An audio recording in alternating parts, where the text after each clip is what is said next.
Christian worship at home had begun, and the heavens were now filled with stars in the silver moonlit night when the Lord, temporarily staying at Simon Peter's house, took the sacred scriptures and, as if intending to give a new direction to a conversation, spoke gently.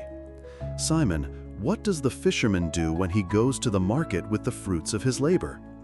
The apostle thought for a moment and replied hesitantly, "Master, naturally, we choose the best fish. No one buys the leftovers from the catch."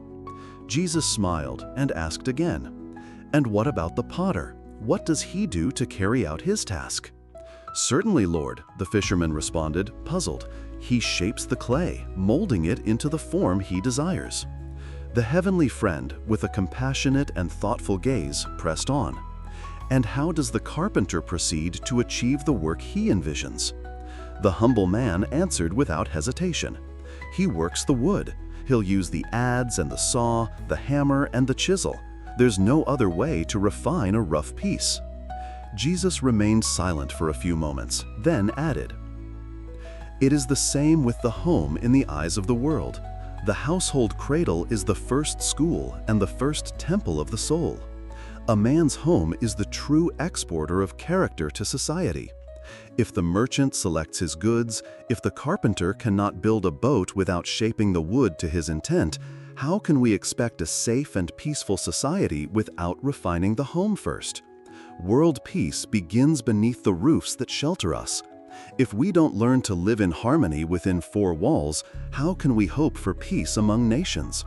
If we don't get used to loving the brother closest to us, sharing in the struggles of our daily lives, how can we truly revere the eternal Father who seems far away?"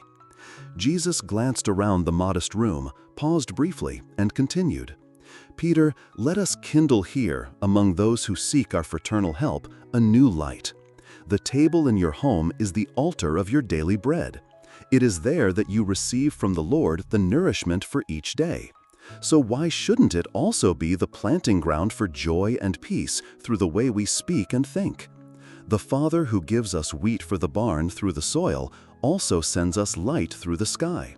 And if light is nothing more than the unfolding of the rays that compose it, then abundance begins with a single grain.